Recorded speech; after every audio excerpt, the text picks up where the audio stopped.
मोदी जी जो कर्ज हमारे देश के ऊपर ला दिए, ये कर्ज को आप ही को चुकाना पड़ेगा साथियों। इसलिए साथियों, ये आपका सरकार नहीं है, ये अडानी अंबानी का सरकार है। मोदी जी ऐसे समय में रिटायरमेंट ले लेना चाहिए, लेकिन अभी देश की जनता को कहते हैं कि हमको एक बार और मौका दो, हमको तीसरी बार प्रधानमंत्री बनाओ।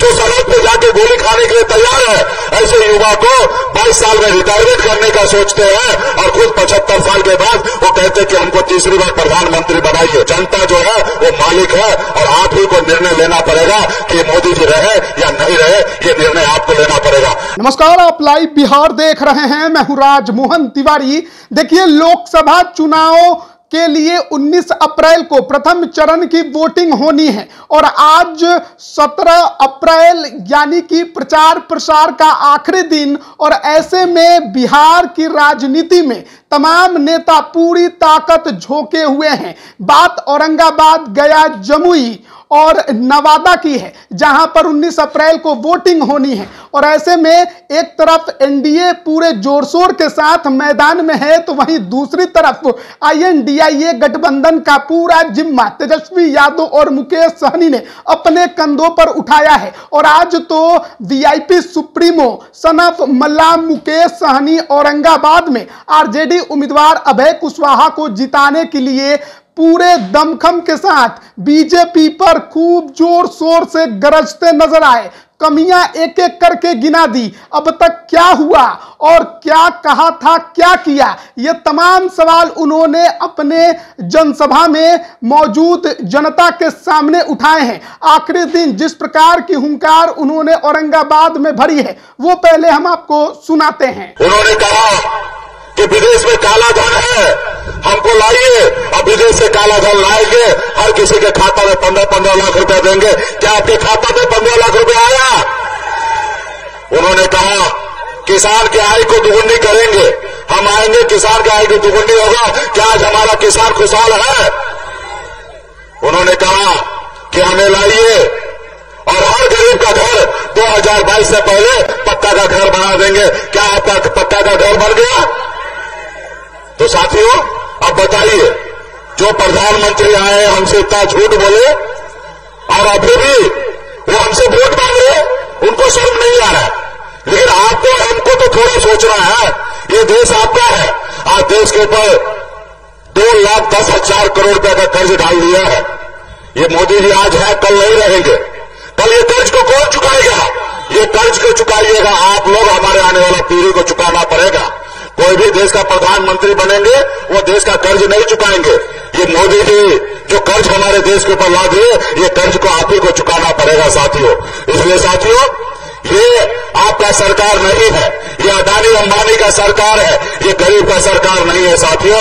आज बताइए, आज 75 साल के बुजुर्ग हैं मोदी जी, ऐसे समय में रिटायरमेंट ले लेना चाहिए, लेकिन अभी देश की जनता को कहते हैं कि हमको एक बार और मौका दो, हमको तीसरी बार प्रधानमंत्री बनाओ।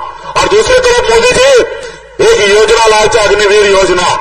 उस अग्निवीर योजना के तहत 18 साल में आप एप्लीकेशन कीजिए, नौकरी में आइए और 22 साल में रिटायरमेंट हो जाइए। बताइए, हमारे देश के युवा को, जो देश का भविष्य है, जो सड़क पे जाके गोली खाने के लिए तैयार है, ऐसे युवा को 22 साल में रिटायरमेंट करने का सोचते हैं और खुद 75 साल के बाद वो कहते हैं कि हमको तीसरी बार प्रधानमंत्री बनाइए। तो इसलिए साथियों, मजबूती से अपने हक अधिकार के लिए काम कीजिए। ये गरीब का सरकार नहीं है, ये बड़े लोगों का सरकार है। आप मुझे देखिए, एक गरीब मछुआरा की पिछड़ा का बेटा, हम गांव से निकलकर बंबई जैसे संघर्ष किए। 900 रुपया महीने पे मैं नौकरी करता था, फिर लौटकर बिहार आया। मैंने देखा लोग चांद पे घर बनाने के लिए सोच रहा है, लेकिन हमारे लोगों के लिए धरती पे घर नहीं है। अब पिछले 10 सालों से अपने समाज के हक अधिकार के लिए दिन बाजार ममिया मला चाय थियर बनकर के लिए लड़ाई लड़ रहा है कि उसको आरक्षण मिले। और संघर्ष करते करते 2020 में हम पार्टी बना के 4 विधायक बनाए। हमारे सहयोग से बिहार में सरकार बना। अगर हम समर्थन नहीं देते तो नीतीश कुमार बिहार में मुख्यमंत्री 2020 में नहीं बनता। लेकिन हमने ईमानदारी से काम किया। लेकिन उन्होंने क्या किया मेरे साथ? हमारे 4 विधायक को खरीद लिया। हमको सरकार से बाहर कर दिया। जो सरकार हमने बनाया था, सिर्फ ये सोचकर कि यह तो पिछड़ा का बेटा है, मल्ला का बेटा है, ये आगे बढ़ जाएगा, इसको रोको। तो इसलिए साथियों, ये गरीब के लोगों के लिए नहीं है, ये अमीर के लोगों के लिए है। आप देखिए किस तरीके से चंदा ले रहा है। आप हमको चंदा दीजिए, हम आपको झंडा देते हैं। जो चंदा नहीं देता उसको ईडी का सीबीआई का नोटिस भेज देते हैं, डराते धमकाते हैं। दो मुख्यमंत्री को जेल डाल दिया गया है। तो हमारा देश का लोकतंत्र जो है साथियों खतरे में है, संविधान खतरे में है। आपको अपने दिल पे हाथ देकर अपने आने वाले बच्चे का भविष्य के बारे में सोचते हुए जो आपसे छल कर रहा है उसको आपका काम है बदलना है साथियों, क्योंकि जनता जो है वो मालिक है और आप ही को निर्णय लेना पड़ेगा कि मोदी जी रहे या नहीं रहे, ये निर्णय आपको लेना पड़ेगा। अगर मोदी जी आपसे झूठ किया है, वादा किया है, तो निश्चित तौर पर आपका फर्ज बनता है उनको हटाइए और मजबूती से इंडिया गठबंधन का सरकार बनाइए। और हम लोगों ने मजबूती से बहुत सारा वादा किए। हमारे भाई तेजस्वी जी आप लोगों के बीच में बात को रखेंगे और हम लोग बिहार को और देश को आगे बढ़ाने का काम करेंगे। बहुत बहुत धन्यवाद। फिर से आप लोगों के बीच में एक अभय कुशवाहा जी हमारे प्रत्याशी है, राष्ट्रीय जनता दल के हैं, उनका चुनाव लालटेन है।